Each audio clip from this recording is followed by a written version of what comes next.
ആശുപത്രിയിൽ മരിച്ച നവജാത ശിശുവിന്റെ മൃതദേഹം തെരുവ് നായ്ക്കൾ ഭക്ഷിച്ച നിലയിൽ. നമസ്കാരം, കൊട്ടാരക്കര മീഡിയയിലേക്ക് സ്വാഗതം. ഉത്തർപ്രദേശിലെ ആശുപത്രി പരിസരത്ത് നവജാത ശിശുവിന്റെ മൃതദേഹം തെരുവ് നായ്ക്കൾ കടിച്ചു വലിക്കുന്ന ദൃശ്യങ്ങൾ പുറത്തു വന്നതിന് പിന്നാലെ വിവാദം. ലളിത്പൂരിലെ മെഡിക്കൽ കോളേജിൽ മരിച്ച ശിശുവിന്റെ മൃതദേഹമാണ് അതേ ആശുപത്രിയുടെ പരിസരത്ത് തന്നെ തെരുവ് നായ്ക്കൾ പകുതിയോളം ഭക്ഷിച്ചത്.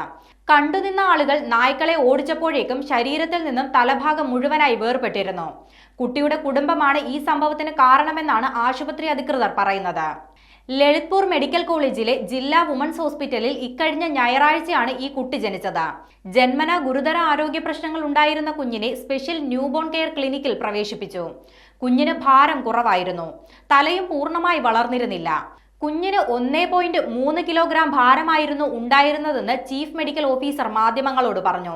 തീവ്രപരിചരണ വിഭാഗത്തിൽ പ്രവേശിപ്പിച്ചപ്പോൾ മിനിറ്റിൽ 80 തവണ ഹൃദയമിടിപ്പ് ഉണ്ടായിരുന്നു. കുഞ്ഞിനെ രക്ഷപ്പെടുത്താൻ കഴിയുമോ എന്ന സംശയത്തിനിടെയാണ് വൈകുന്നേരത്തോടെ കുഞ്ഞ് മരണപ്പെട്ടത്. തുടർന്ന് മൃതദേഹം ബന്ധുക്കൾക്ക് കൈമാറുകയും ചെയ്തു. ബന്ധുവിന്റെ വിരലടയാളം വാങ്ങിയാണ് മൃതദേഹം കൈമാറിയതെന്ന് ആശുപത്രി അധികൃതർ പറയുന്നുണ്ട്. എന്നാൽ ചൊവ്വാഴ്ച വൈകുന്നേരമാണ് ഒരു കുഞ്ഞിന്റെ മൃതദേഹം തെരുവുനായ്ക്കൾ കടിച്ചു വലിക്കുന്നുവെന്ന വിവരം അറിയിച്ചത്. പരിശോധിച്ചപ്പോൾ തലയറ്റ നിലയിൽ മൃതദേഹം കണ്ടെത്തി.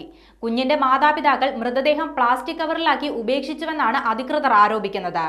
കയ്യിൽ ആശുപത്രിയുടെ ടാഗ് ഉണ്ടായിരുന്നതിനാലാണ് തിരിച്ചറിയാൻ കഴിഞ്ഞത്. പോലീസ് എത്തും മുമ്പ് തന്നെ മൃതദേഹം മാറ്റിയെന്നും ആശുപത്രി അധികൃതർ പറഞ്ഞു. സംഭവം അന്വേഷിക്കാൻ ലളിത്പൂർ മെഡിക്കൽ കോളേജ് പ്രിൻസിപ്പൽ 4 ഡോക്ടർമാരുടെ സംഘത്തെ നിയോഗിച്ചിട്ടുണ്ട്. ഇവരോട് 24 മണിക്കൂറിനകം റിപ്പോർട്ട് നൽകാനും ആവശ്യപ്പെട്ടിട്ടുണ്ട്.